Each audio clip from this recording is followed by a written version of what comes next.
warahmatullahi wabarakatuh. Kembali lagi dengan saya Hadian Resmana. Di sini saya akan melakukan wawancara kepada salah satu pedagang di pojok kuliner Unsita.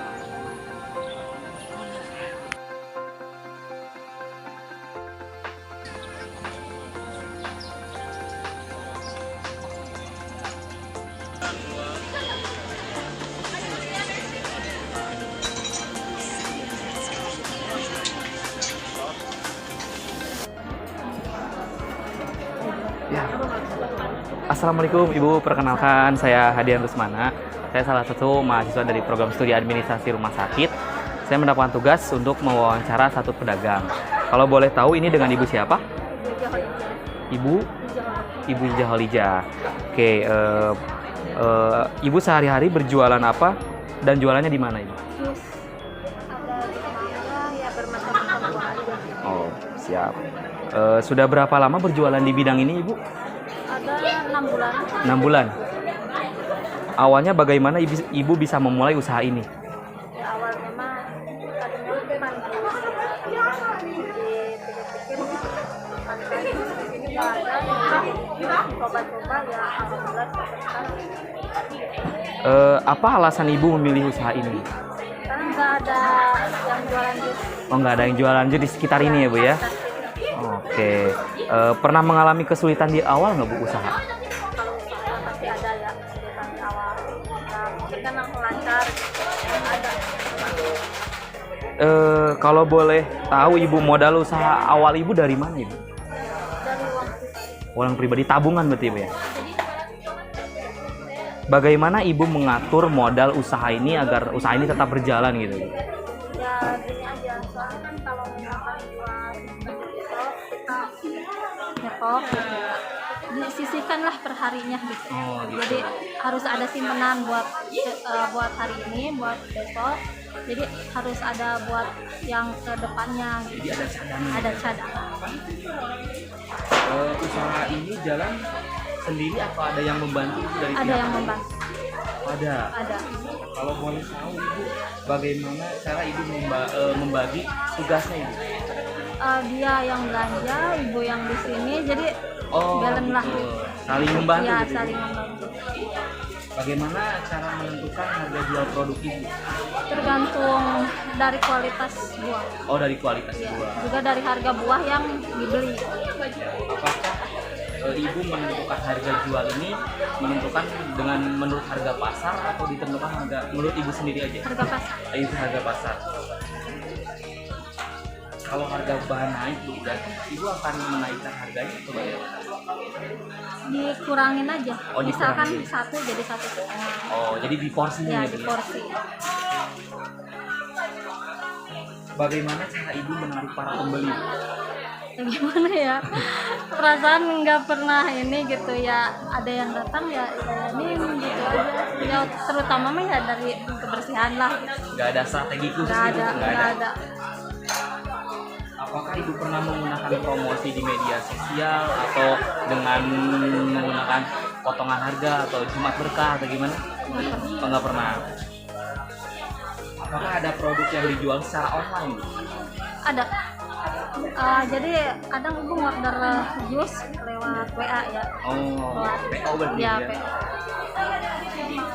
Menurut Ibu apa kunci usaha agar tetap bisa bertahan?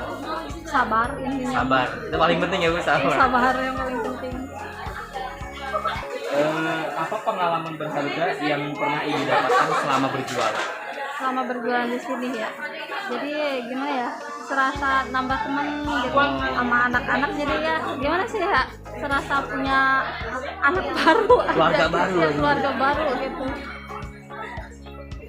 Pesan untuk orang yang ingin memulai usaha kecil.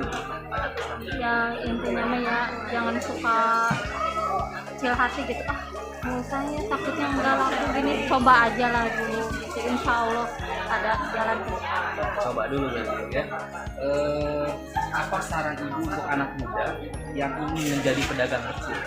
Yang menjadi pedagang kecil ya tetap semangat aja, jangan pernah ngeluh gimana. Usaha kayak gini kedepannya gimana, ada ini barokahnya gitu ya. Terus terang aja, ketimbang usaha lain mendingan dagang. jujur ya, ibu di pabrik berapa tahun? 14 tahun nggak ada apa-apa ya, di pabrik 14 tahun, tapi bukannya nggak ada hasil ya, intinya mah nggak inilah gitu, kayak gimana ya, nggak ada tapaknya gitu. Tapi kalau dagang sedikit tapi nggak punya utang gitu. Intinya mah Berarti yang terpenting itu niat ya Bu. Ya, Kita niat. bulatkan niat dan tekad gitu. intinya mah niat aja. Itu berhasil atau tidak Nah, urusan hasil mah ya, tergantung kita serahkan aja. Yang penting kita sudah ikhtiar. ya gitu. Oke, terima kasih Ibu atas waktunya sudah Sama-sama. bersedia diwawancarai oleh saya dan teman-teman. Mungkin itu saja Ibu, terima kasih. Semoga sukses ya. Terima kasih.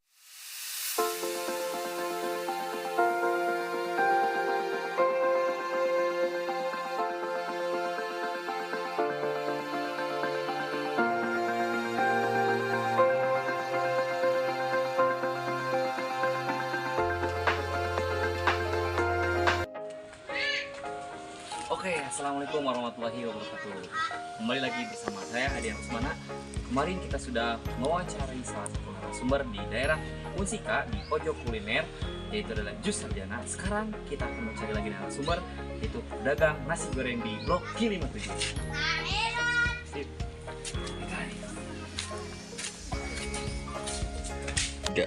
Oke, baik, kita sudah bersama narasumber yang kedua. Oke Bapak, assalamualaikum warahmatullahi wabarakatuh. Waalaikumsalam warahmatullahi wabarakatuh. Kalau boleh tahu ini dengan Bapak siapa? Dengan Bapak Susanto. Oh, Bapak Susanto. Bapak sehari-hari kalau boleh tahu berjualan apa ya? Berjualan nasi goreng, mie goreng, bihun goreng, sama yang lain-lainnya. Sudah berapa lama berjualan di bidang ini Pak? Kalau jualan sudah lama, sekitar 15 tahun. Oh, 15 tahun. Awalnya bagaimana Bapak bisa memulai usaha ini? Pertama saya kemarin tanya itu bekerja masuk di sebuah hotel atau kolam renang waktu itu ya. Terus saya mulai dari tukang nyuci di dapur sampai akhirnya dipercaya sebagai tukang masak. Apa alasan Bapak memilih usaha ini? Sesuai yang saya inginkan, kami kebetulan 10 bersaudara itu tidak ada yang jadi pekerja, rata-rata di usaha ya, pengusaha, Pedagang.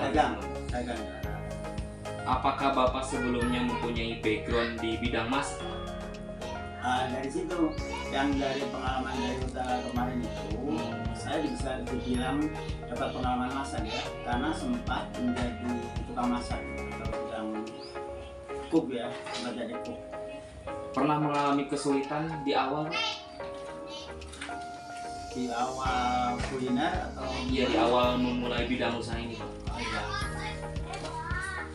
Alhamdulillah ya, kesulitan yang saya rasain lancar aja. Artinya gini, kemarin saya bekerja dapat ilmu, kemudian saya terapkan mulai dari di pinggir jalan, di trotoar sampai ke sempat ngerantau di Kalimantan, kemudian pulang lagi. Lancar-lancar aja yang saya rasain. Alhamdulillah lancar. Kalau boleh tahu nih Pak, modal awalnya itu dari tabungan atau bagaimana? Rata-rata ini modalnya itu relatif kecil ya. Kalau pas usahanya itu bisa di modal kecil, atau kalau yang besar juga bisa. Misalnya kalau di PKL, sebagai PKL kuliner itu juga seperti yang relatif kecil. Kalau kita berangkat ke rumah makan ya tentunya nggak gede. Yang saya maksud besar itu. Kalau boleh tahu bagaimana Bapak mengatur modal usaha ini agar tetap berjalan gitu Pak? Tadi kan kita dengar Bapak ini sekitar 15 tahun berjualan. Nah, bagaimana Bapak mengatur modal ini, modal usaha ini agar terus berjalan Pak? Ada strateginya nggak? Oh iya, pada dasarnya kalau nggak salah usaha itu pasti ada modal. Kemudian usaha itu biasanya modal diusahain, terus secara umum ada untung. Nah, disinilah yang kami sebut berjalannya gitu, karena yang saya rasain alhamdulillah ada modal walaupun kecil, terus ada untung. Ya sampai sekarang berarti ada untung di dalam bermodal itu, ada untung setelah dilakukan penjualan. Ini kalau boleh tahu usaha ini dijalankan sendiri atau ada orang yang membantu? Kebetulan kami masih kecil ya, usaha ini kecil ya, dengan keluarga aja. Oh, dengan keluarga. Kalau boleh tahu Pak, bagaimana Bapak mengatur pembagian tugasnya dari keluarga? Apakah misalkan Bapak di bidang masakan atau ada orang lain lagi yang mengatur soal pembelanjaan gitu? Iya ya, karena kami usahanya masih bisa dibilang kecil ya, karena cukup dengan keluarga sendiri ya, saya, istri, anak gitu aja. Ini biasanya disebut kerja tim. Kerja tim adalah secara umumnya lah, jadi kerja yang semua harus tahu sendiri bagiannya, seperti istri menyiapkan, terus saya nanti yang bagian masaknya yang menjadi tonggaknya ya, masak sampai dikasih ke konsumen itu saya biasanya, karena masalah rasa, masalah ini gitu. Kalau anak mau membantu, karena membantu lambat laun anak sih arahnya ini mau disuruh agar bisa gitu, sehingga nanti bisa diturunkan gitu. Jadi akan ada turun temurun berarti Pak. Oke, bagaimana Bapak cara menentukan Bapak untuk menentukan harga jual itu? Harga jual kebetulan saya walaupun kecil-kecil, kemarin waktu di hotel sempat dikasih pengarahan oleh si bos. Si bos tentunya udah orang yang pengusaha ya, tahu modal, tahu untuk rugi. Saya dikasih basicnya gini, kata si bos, Pak, biasanya makanan ini dijual dengan berapa modal, berapa cashnya, costnya berapa, kemudian harus ditambahkan untung, dan itulah yang dibebankan ke konsumen. Begitu rumusnya. Oh, jadi ada rumusnya gitu Pak? Ada. Oke, kalau boleh tahu Bapak tadi di hotel mana? Hotel Cipaku Indah, Ledeng, Bandung. Oh, berarti ini Bapak berarti tidak mengikuti pasar ya harganya? Atau tetap mengikuti pasar dengan referensi tadi, rumus tadi? Iya, mengikuti pasar, karena kalau kita nggak mengikuti pasar tentunya akan nanti salah menentukan harga. Saya bisa kelebihan dari pasar atau terlalu kecil. Nah, kalau semisalkan nih Pak, harga bahan baku itu naik, apa yang akan Bapak lakukan? Apakah akan menambahkan harganya juga atau bagaimana? Saya biasanya kalau ada baku naik, biasanya kami pakai secara umum yang pasaran keseluruhan masyarakat. Misalnya gini, dulu kami pernah jualan nasi goreng itu dari 8.000 ya, 8.000 sampai sekarang 15.000. Ini tentunya berapa ya, sekitar 15 tahun ya, Panjang juga. 15 tahun yang lalu 8.000, sekarang kami jual 15. Lama ya, Lama ya. Itulah karena kita atau saya turun di kuliner kelas kecil, artinya trotoar atau warung makan. Oke. Bagaimana cara Bapak agar menarik pembeli? Apakah ada strateginya sendiri dari Bapak untuk menarik pembeli? Ya, strategi kami adalah tahu kami juga kadang kalau bikin makanan itu kami survei anak istri, kadang tetangga juga, saudara, bagaimana masakan saya ini gitu. Terus ada yang sampai komentar gini, misalnya saya bikin sebuah produk, saya kasih tetangga, yang tetangga itu sering jajan, tetangga itu orang yang sering jajan, dia bilang, wah Pak Santo, kalau makanan Pak Santo rasanya begini, kata beliau itu alhamdulillah pasti laku di mana-mana. Artinya ini enak katanya. Kalau kita jualan rasanya enak, ini yang kata tetangga saya aja laku, pasti laku. Mas Ando rasanya begini, kata beliau itu alhamdulillah pasti laku di mana-mana. Artinya ini enak katanya. Kalau kita jualan rasanya enak, ini yang kata tetangga saya aja laku, pasti laku. Berarti cara Bapak menarik pembeli itu dengan membagikan tester percobaan kepada tetangga-tetangga lain gitu. Iya. Nanti akan tetangga lain ngasih tahu lewat mulut ke mulut berarti ya Pak? Iya. Oke, apakah Bapak pernah menggunakan promosi di media sosial? Pernah di Shopee sama Shopee Food. Shopee Food. Kebetulan yang daerah saya ini agak dalam ya, ternyata Shopee Foodnya masih sedikit sekali yang sanggup melayani. Contohnya kemarin masuk Shopee Food, tapi karena ada yang beli, tapi drivernya nggak ada, terlalu jauh sampai batal, sampai 4 kali. Ini lumayan agak, sebenarnya yang daerah bawah ini agak sepi, jauh dari Shopee Food.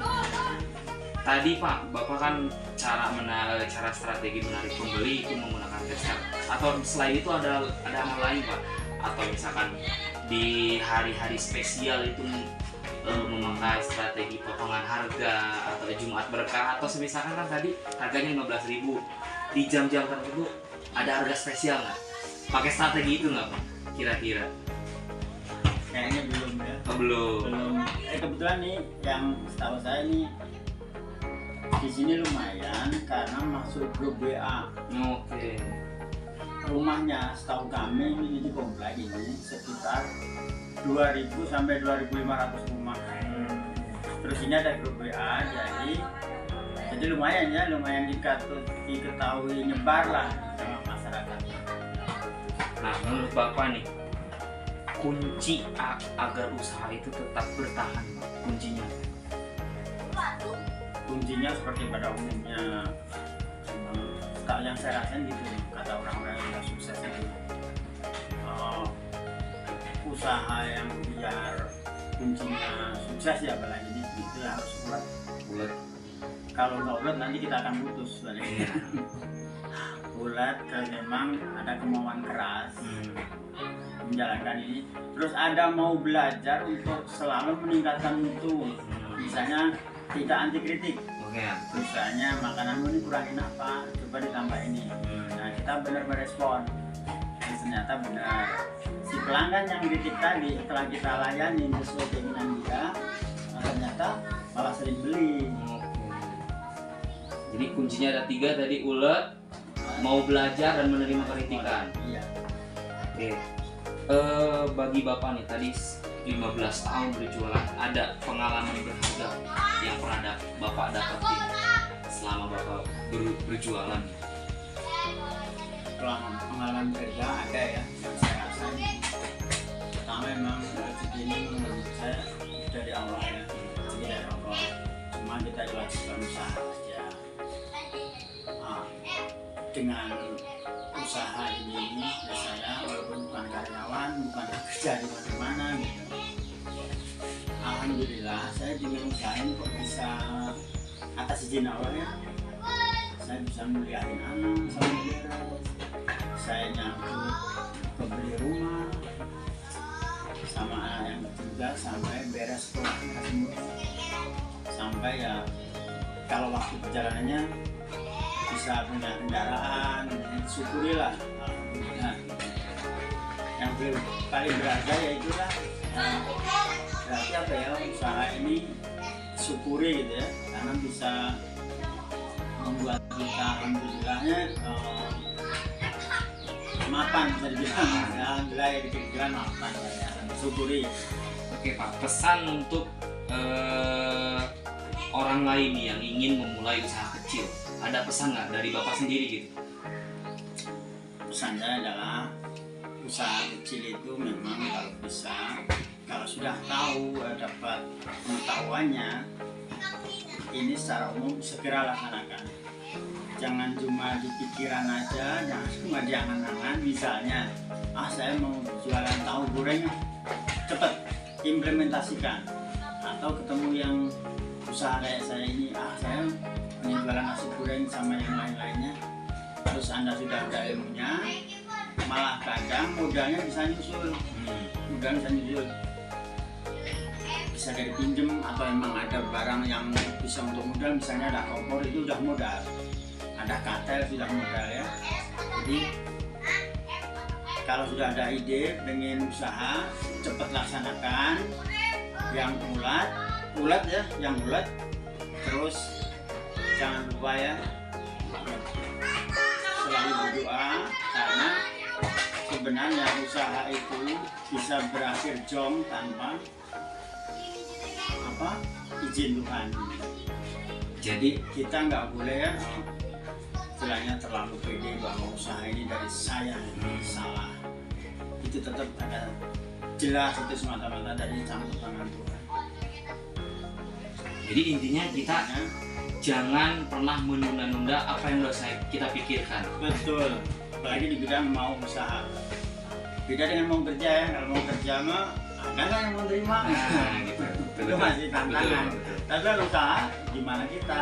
Wah, saya udah pikiran nih, mau jualan, sudah. Apalagi kadang lihat kompor aja ini udah mudah. Saya ada data, cepat laksanakan. Ya, itu ya, berarti kalau ada ide mau usaha itu cepat laksanakan. Setelah berjalan yang bulat, dia jangan lupa duit ya, orang bercanda duit ya. Doa, usaha, iman, takwa. Jadi usahanya didoain dan diimanin gitu. Tapi juga pasrah. Tapi usahanya ulet ya, ini dalam hal ini sudah ulet. Setelah ulet itu kita pasrah ya. Karena sudah ulet misalnya dari bangun pagi sampai tidur malam itu udah lumayan ulet ya. Ya. Oke Pak, saran untuk kami nih sebagai anak muda yang ingin memulai usaha nih Pak. Anak muda apalagi ya, saran saya sekarang kan ya anak muda aduh malah nggak kayak anak muda dulu. Maksudnya kecepatan berpikirnya lebih dari orang tua yang dulu. Saya lihat anak muda sekarang kadang selain sekolah dia udah punya usaha.